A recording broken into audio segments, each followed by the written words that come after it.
Hey, I'm Justin. Yo, I'm Jordan. We're here at Bacante TCG in Greensboro, North Carolina. We don't have a game for you this week, but instead we've got some Q&A submitted by some fans, and we've also got just a whole shit ton of pack opening. We're going to run the two concurrently, so if one bores you, maybe the other one will catch your interest. So for our first question, we have a question here from Camden that says, how did this channel start? So, for a long time, Andrea and I have been watching Magic content on YouTube, and late last year in 2021, I realized all the content we watched was either Commander gameplay or crackbacks, and there really wasn't anybody doing both at the same time, and I just thought it looked like a really great niche to put some content for. I've known Jordan for almost a decade. Yeah. 2014 is when we met, and Jordan started playing Magic a while ago. When Double Masters was fresh. As soon as it came out, Double Masters is when I started. I built my first deck. Yeah. So I just thought it'd be great to partner up, travel around, highlight great shops that we play at, which Bacante is the shop that, before starting this channel, we would come play at most often. Totally. All right, moving on to the next one. What was your guys' first deck and or color combination when you started playing Magic the Gathering? And this one was asked by GobbleChew87. So my first deck was an Azorius Dragon Tribal deck with not Dragon Speaker Ojutai, it was Dragon Lord Ojutai. It was awful. And I don't know why I built an Azorius deck for my first deck, because it's literally the color combo that I fucking hate now. It's awful. It had Armageddon with no win con. It had just random tappy shenanigans that was not going to result in me dealing damage to anybody. That was a rough time. I did not know what I was doing when I built that deck. You've gotten a little better since then. Only a little, though. Only a little. So I started, I'm ancient. I started playing when I was a kid, and it was Urza's block that I started playing in. The first deck that I was... Thank you. The first deck that I was actually serious but serious about building was a mono white Rebels deck from Mercadian Masks. I still have that deck, and I actually left it at home. But so I'll feature it sometime in the future. Maybe, yeah. I will not play that on the channel. It's fuck awful. Oh, really? Like bad? It's bad. Hey, maybe we'll beat you then. I was 12. And Why I you still built have it that together? deck. I mean, it's not hurting anything. Okay, that's fair. Anyway, so Mono White Rebels. I have considered doing a Lin Civi commander deck just to kind of bring that back, and I'm sure that would sit and dirtle forever and do precisely nothing. So, like what I've been doing lately. Yeah, just by design. Yeah, totally. All right, moving on to question number 3. This is going to be a good one, guys. What are your favorite 3 cards? Asked by Ranger Evan. My runner-up is Esper Sentinel. I do really love this card, but I don't like it quite as much as these others, so runner-up. It's quite good. My runner-up is Dazzling Sphinx. It's 5 mana, it's a 5/4, 4/5. It's a good blocker, good attacker. Its trigger is absolutely awesome. And then in the deck that I play it in, I can have more than one. So I would love to cast 8 instants or sorcerers out of your deck. That sounds like a lot of fun for me. Maybe not for you, though. My number 3 is actually tied between Burgeoning and Exploration. I mean, yeah, Burgeoning's technically better in a commander game, but they're gonna do similar things, give you a bunch of ramp. They're both 1-drops. Yeah, so both will let you empty your starting hand of lands very quickly. Yeah, my number 3 is reflective of my playstyle because it's a big-ass mana card. It's Archfiend of Despair.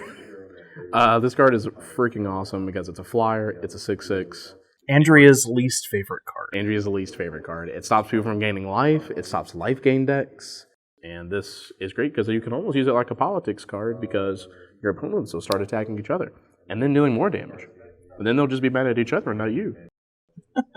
Number 2 for me is Genesis Wave. Top tier card. This is one of my favorite win cons. Get lots of mana, which is one of my favorite things to do in Commander, and then just drop Dump shit it. out of your deck. So, yeah, that one's fun. Oh, yeah. My number 2 is Force of Will. I don't know if I would always consider myself a blue player despite having another blue card on my list here.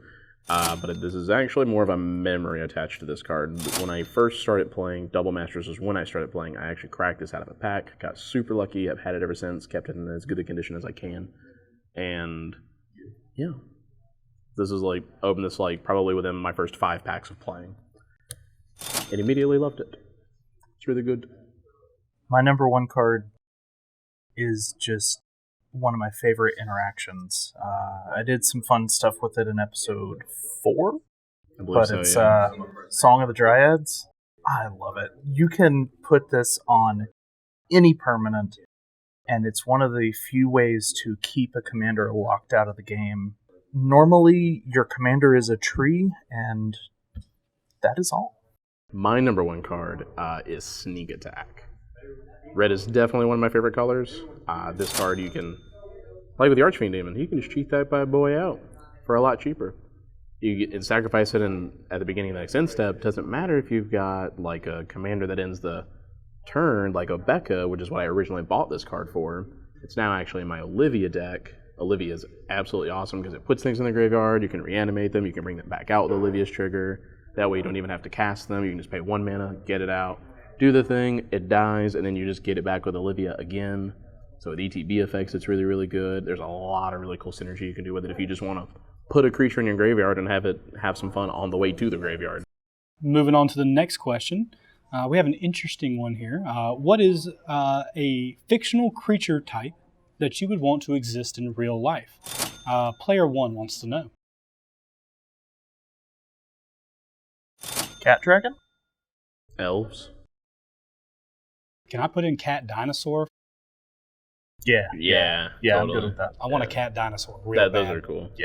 We have Adrastos here who wants to know who is y'all's favorite Magic the Gathering waifu / husbando? Waifu's tough because always Nissa, always Vivian, Liliana's great. But if I can only pick one, see, Liliana just has class, doesn't she? She's classy. But Nissa's adventurous. She wants to go see some shit. Liliana might kill you though. No, she's turned around. She's Professor Onyx now. I'm gonna say Professor Onyx.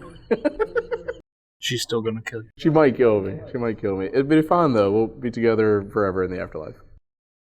Mine is super, super easy to figure out, given the Steve Argyle art that's never been used in a card here. Chandra, easy. Yeah, totally. She was the first avatar that I unlocked on Arena, and still the one that I'm using. So, yeah. My husbando. We know who yours is. Let's say Kamal. For husbando, pretty easy. Krinko Bob Ross. Yeah. He's a big fan of Happy Friends. He's a good painter. He's very in touch with his feelings. Gotta be Krinko. Bethany asks, why record in shops instead of a studio? So, first off, we want to actually feature shops. Since starting this channel, we've gone and explored a whole bunch of different shops all over North Carolina. That we wouldn't have normally visited. Yeah, so it's forced us kind of out of our comfort zone of just coming to Conte and playing.